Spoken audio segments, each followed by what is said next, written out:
In the middle of that golden-lit hall, surrounded by polite laughter and waiters in white gloves serving champagne on silver trays, my own son looked his fiancée in the eyes and said, "This is Margaret, a longtime family friend." I froze. A friend? I stood there, holding a box of cookies wrapped with a blue ribbon, a small gift I had made with love, while he erased me from his life like I was just a footnote in his story.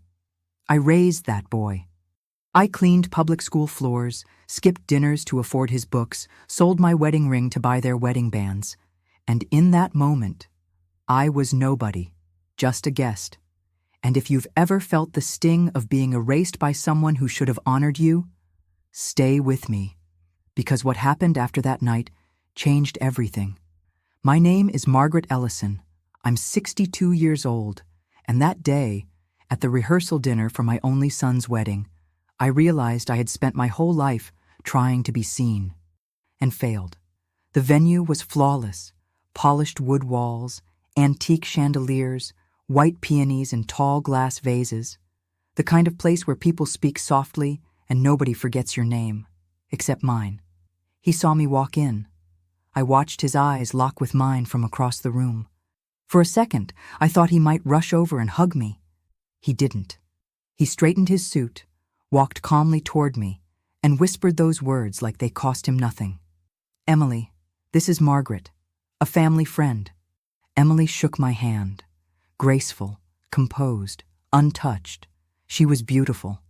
The kind of woman who grew up in a world where mothers like me didn't exist. And Ryan. He chose to hide who he was, who I was in his life. I spent the rest of the evening sitting near a fireplace no one used, watching the celebration unfold like a movie I didn't belong in. Every toast was a dagger. Every smile a reminder that I wasn't part of this world anymore. Not even in his eyes. When I got home, I kicked off my shoes, dropped the cookie box in the sink, and sat on the edge of my bed. But I couldn't sleep. Instead, I opened the small velvet box on my nightstand. The wedding bands. The ones I had paid for. He asked me to. Said he had bank issues. Promised he'd pay me back. I sold everything I could. My emergency savings. My mother's locket. The bracelet my husband gave me on our 10th anniversary. And looking at those rings that night, on my wrinkled bedsheets, I knew. I was alone. But I also knew something deeper. I was free. And for the first time in years, something quiet and fierce began to rise inside me. Now tell me, have you ever been forgotten by the very person you gave everything to? If this story touches your heart, I invite you to subscribe to this channel. Your voice matters. Your strength deserves to be seen. The morning after the rehearsal dinner, I sat at the kitchen table staring at those wedding bands like they were strangers. Gold, clean, flawless, the kind of rings people photograph in magazines. But to me, they now looked hollow, symbols of something broken, like me. I hadn't slept, not really, just turned from side to side under my old quilt, listening to the low hum of the refrigerator, the ticking of the wall clock. Familiar sounds, sounds that once made me feel safe. But now, they were just reminders that I'd given everything for someone who no longer saw me. Ryan hadn't called, not after the dinner, not to check if I made it home, not to apologize, nothing. I tried to tell myself he was just nervous, that weddings bring stress, that maybe, he'd come to his senses. But deep down, I knew better. That moment when he introduced me as a friend wasn't a slip. It was a choice, and he made it without hesitation. Still, I waited, hoping. The wedding day came, and I sat by the phone like a woman waiting to be rescued. I imagined the ringtone, imagined him saying, "Mom, I messed up, I want you there." But the phone stayed still, silent, just as he wanted me to be. And the rings? They sat on my coffee table. I picked them up, one in each hand. They were heavy, almost mocking. I turned them over, again and again, looking for some piece of me in them. But all I saw was sacrifice. I couldn't give them to him. Not after what he did.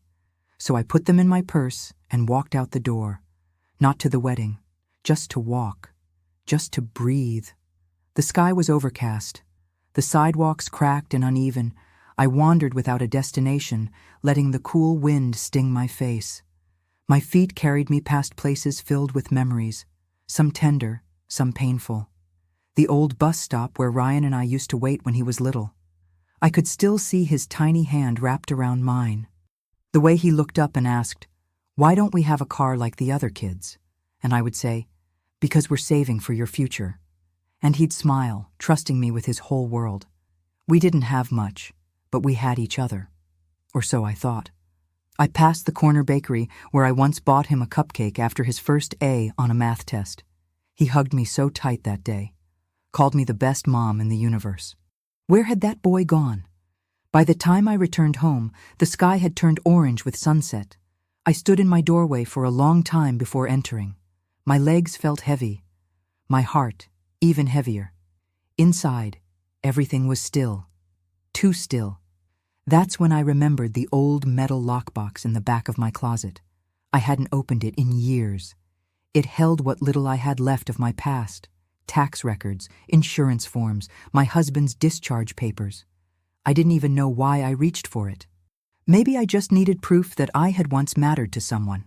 I pulled it out, dusted it off, and popped the lid open. That's when everything changed.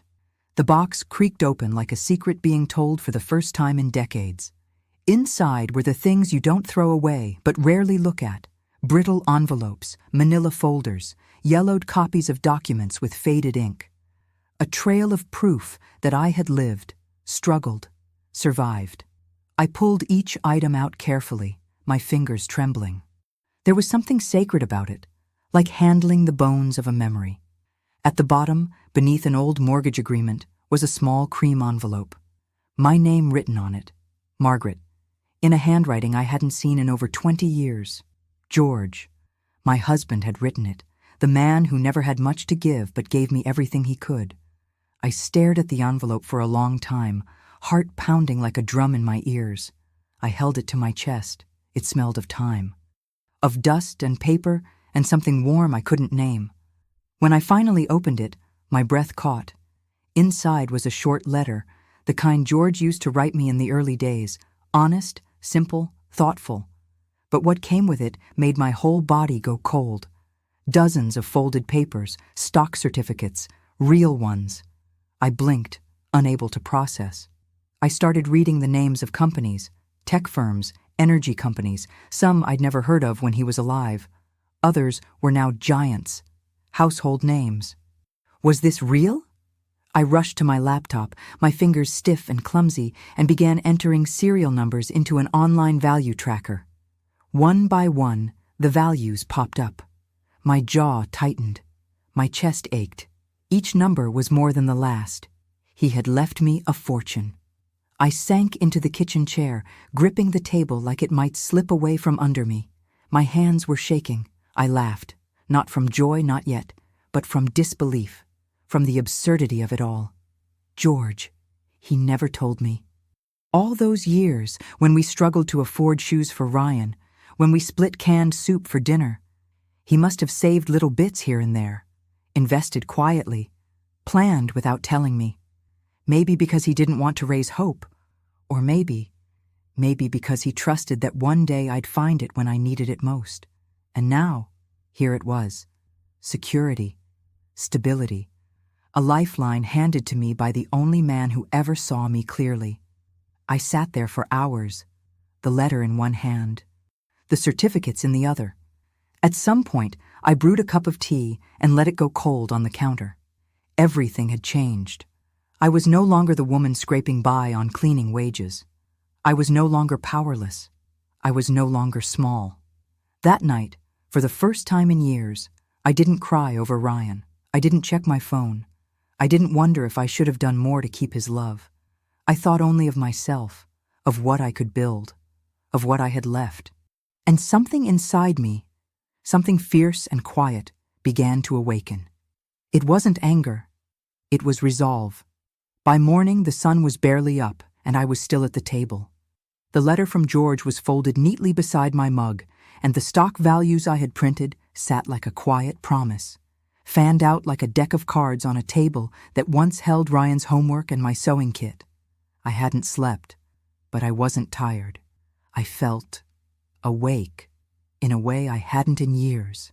There was a whisper in my mind. You don't owe anyone silence anymore. That phrase stuck with me. I had spent decades being humble, patient, invisible. I had given more than I ever had to someone who now treated me like an inconvenience. I endured being erased, dismissed, minimized, all in the name of love. But now I had a choice, and I chose dignity.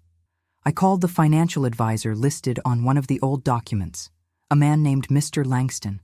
I didn't expect him to pick up, but he did. A warm, slightly surprised voice that grew serious when I explained who I was and what I had found. I haven't heard that name in years, he said. George Ellison. He was sharp, quiet, thoughtful. That sounded like him. After I sent scanned copies of everything, he called me back just 2 hours later. Mrs. Ellison, he said, his tone now careful, measured. You might want to sit down. I smiled. I already am. He chuckled gently. Well then, congratulations. You're in a position that could significantly change your life. The numbers he read didn't register right away. They sounded more like telephone numbers than amounts of money. But one thing was clear. I was not poor anymore. I was wealthy. Truly, quietly, legally. And no one knew. For the first time in my life, I held real power. Not flashy, not showy, but something deeper. The kind of power that lets you breathe differently. Stand taller. I didn't want revenge. I didn't want to scream or storm into that wedding, but I wasn't going to stay silent. I opened my laptop and created a folder. Inside it, I saved screenshots, texts from Ryan over the years, messages where he belittled me, dismissed me, hid me from people he wanted to impress. One stood out. I just can't let her meet Emily's family. She cleaned houses for a living. They wouldn't understand. I stared at that line for a long time. My heart didn't break, not this time, because the part of me that used to beg for his love was gone. I printed the screenshots, neatly, clearly. Then I picked up the velvet box with the wedding rings, the ones I had bought with the last of my savings, and wrapped everything in soft tissue paper, carefully, lovingly, not with rage, but with clarity. I wrote a note. Some men bury their past. Others pretend it never existed. But truth always finds a way to rise. Margaret. I didn't sign it as Mom. That title had been stripped from me long ago, not by death or distance, but by shame. His. The next morning, I walked to the post office as the sky turned lavender. The world still asleep. The street quiet, almost sacred. I placed the small padded envelope in the mailbox, and I didn't look back. 2 days after the wedding, the package was delivered to Emily's apartment. I imagined it. The polished lobby, the smooth white marble counters, the concierge handing her the box with a smile. No fanfare, no message of congratulations, just a simple envelope with her name printed neatly on the front. That morning, she was probably still in her robe, sipping some elegant matcha latte, scrolling through emails. I pictured her fingers brushing the wrapping, pausing, curious. She opened the box. Inside, the wedding rings, still in their original velvet case, and a small flash drive wrapped in folded tissue paper. The note was the first thing she unfolded. Some men bury their past. Others pretend it never existed. But truth always finds a way to rise. Margaret, not Mom, just Margaret. Emily blinked, once, twice. The name hit her like a stone through glass. Margaret, the family friend Ryan introduced with a casual smile and a cold shoulder. The woman who had stood awkwardly by the fireplace with a box of cookies, unacknowledged and unwanted. She hesitated, then plugged the flash drive into her laptop. The folder was titled simply, Truth. Inside were screenshots, years of them. Messages from Ryan to colleagues, friends, comments that downplayed me, erased me, ridiculed where I came from and what I'd done. She's not the kind of woman you bring around a family like Emily's. She's like background, always has been. Cleaned houses her whole life. That's not really the story we're telling here. And then, a photo. Me, standing at the rehearsal dinner. Alone. Holding that box of cookies like it was the only thing anchoring me to the floor. Everyone else smiling, everyone else laughing, and me, invisible. Emily stared at the screen for a long time. The apartment was silent. She didn't call Ryan. She didn't text. Instead, she slipped on jeans, tied her hair into a loose ponytail, and walked out the door. No purse, no phone. Just instinct. She walked blocks she didn't recognize, through neighborhoods that didn't look like hers, until she stood outside a modest brick building with chipped paint and creaky stairs. An elderly man on the bench looked up as she paused. "You lookin' for Margaret?" he asked, like it was the most natural question in the world. Emily blinked. "Yes. How did you—" He smiled. "She's the only one folks come looking for around here." He pointed to a door on the second floor. She climbed the stairs slowly, uncertain, then knocked. Once, twice. I opened the door wearing simple slacks and a pale blouse, no makeup. My hair pulled back. Just me. We stared at each other. The air between us thick with something unspoken. "You're not a family friend," she said quietly. I didn't answer. "You're his mother." "Yes," I replied, calm and clear. She stepped inside. We sat at my kitchen table, the same one Ryan once did coloring books on. I poured her tea. She didn't ask, but she drank it anyway. She asked questions. I answered them. I told her about the years I spent cleaning, about the rings, about the rehearsal dinner, about the silence. And she listened, really listened, with tears forming, not from guilt, but recognition. "I'm so sorry," she whispered. I reached across the table and touched her hand. "Don't be. You didn't know." "But I do now," she said, "and I won't forget." She stood to leave, then turned back at the door. "I'm going to fix this," she said, "and if you'll let me, I want to help you too." Emily called the next morning. Her voice was calm, steady, the kind of voice that didn't waver under pressure. "I walked away," she said. "I told Ryan I couldn't marry someone who builds a life on lies." There was a pause. "I'm sorry you had to go through that," I said softly. "No," she replied. "I needed to. And now, I want to make sure no one treats you that way again." She invited me to her office that afternoon, a sleek, modern space in downtown Denver, where sunlight poured in through floor-to-ceiling windows and glass walls made everything feel exposed, yet alive. A view of the city skyline stretched out like a promise. I walked in wearing my best clothes, the same blouse I wore to Ryan's dinner, now ironed crisp, my shoes polished, my spine straighter. Emily greeted me with a hug, a real one. "I've been thinking," she said, gesturing toward a pair of curved leather chairs across from her desk. "My company's growing, fast, and I need someone like you, grounded, smart, resilient. You've led a life most people couldn't survive." I blinked, confused. "Me?" She nodded. "You've raised a child alone. Managed time, budgets, emergencies. You've worked harder than any executive I know. Let me train you. Let me invest in you, the way you invested in him." My throat tightened. No one had ever offered me anything like that. Not out of pity, out of respect. That week, I started shadowing her team. I joined meetings, learned the software, studied the structure of operations. At first, it felt overwhelming. I was older than most of them, slower with the keyboard, but something else inside me moved faster, my instinct. I saw what needed fixing, not just on spreadsheets, in systems, in people, in routines. I had spent decades in the background, fixing things no one noticed, and now, that skill had a name. Leadership. Emily didn't just give me a title. She gave me presence. She introduced me as the heart of the new outreach initiative. She handed me a box of simple, tailored clothes after our first week. "Nothing fancy," she said with a wink. "Just something that matches the woman I see."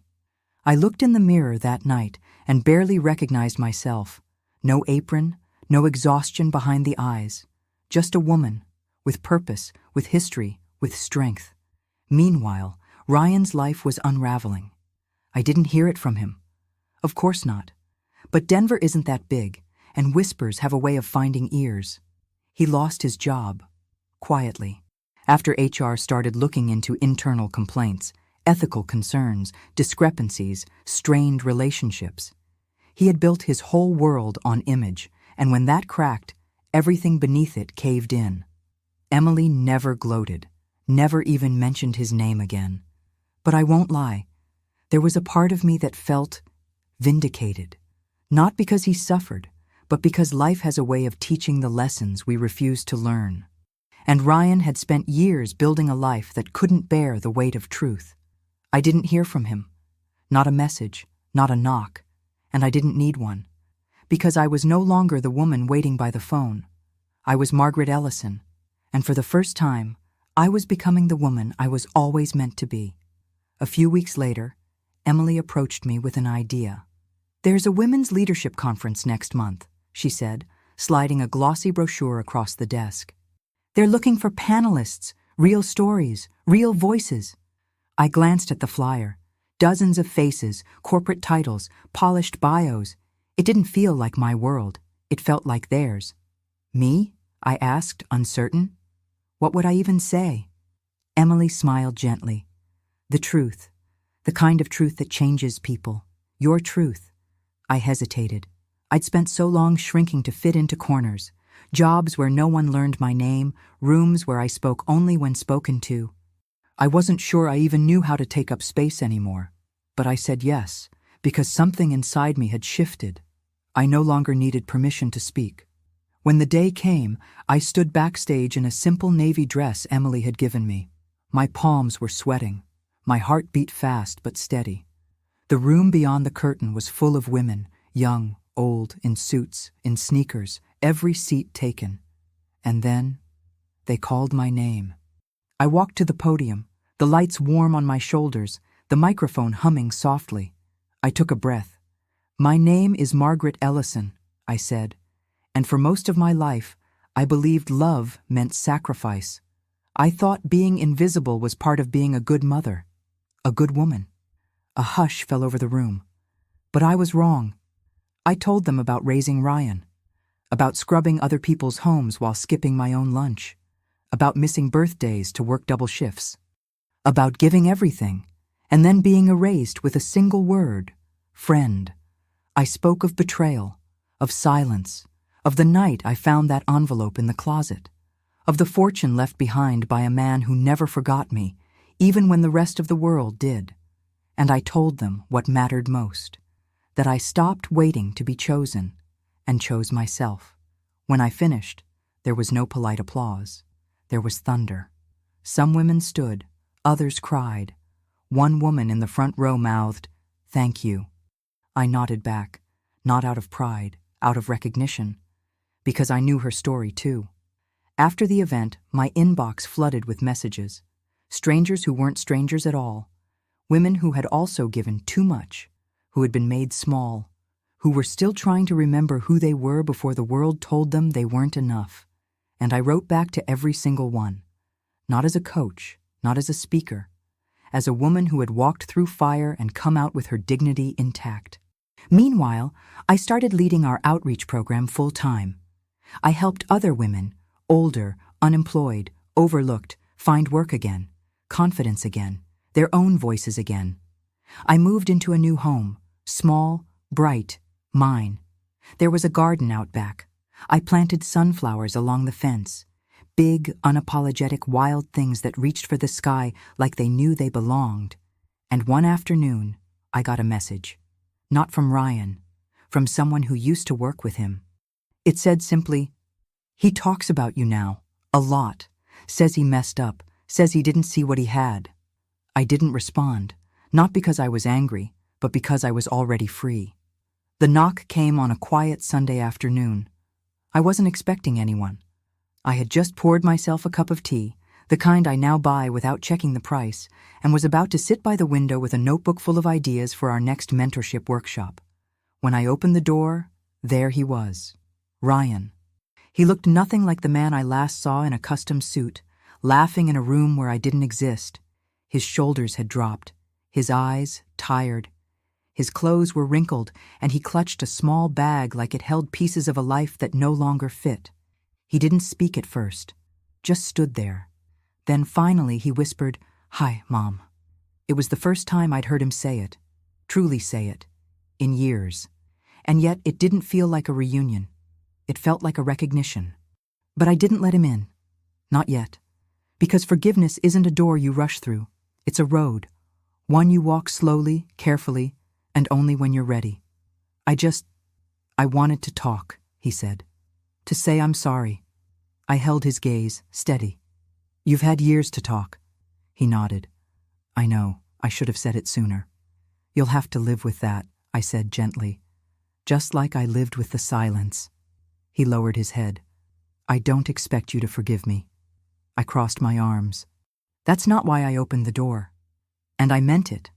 We stood in that doorway like two people on opposite sides of a history we both helped write. He wanted to rewrite it. I was just learning how to live beyond it. I always thought I had to leave you behind to become someone, he said, voice shaking. But now I see, everything I became came from you. I didn't respond right away. Instead, I reached for a small photo on my hallway shelf. One of us, years ago, when he was just a boy in crooked glasses, hugging me at a bus stop with jelly on his cheek. You forgot where you came from, I said, but I never forgot who I was. He looked at the photo like it might break in his hands. I want to fix this, he whispered. I gave him a sad smile. You don't fix it. You carry it. You do better. He nodded. And that was enough. I closed the door gently. Not with anger, not with bitterness, but with peace. Then I went back to my tea and my notebook. I had work to do, because now I led programs across the state. I speak at summits. I train women who were once where I was, scared, tired, unseen. And I remind them, you are not invisible. You never were. Forgiveness isn't forgetting. It's freedom. You don't need a spotlight to shine. Sometimes you just need to stop shrinking. And that's what I did. I grew, like the sunflowers in my garden, bold, unapologetic, and reaching for the light. If this story touched your heart, I invite you to like this video and subscribe to the channel. You never know who needs to hear a voice like yours, or mine. Together, we rise.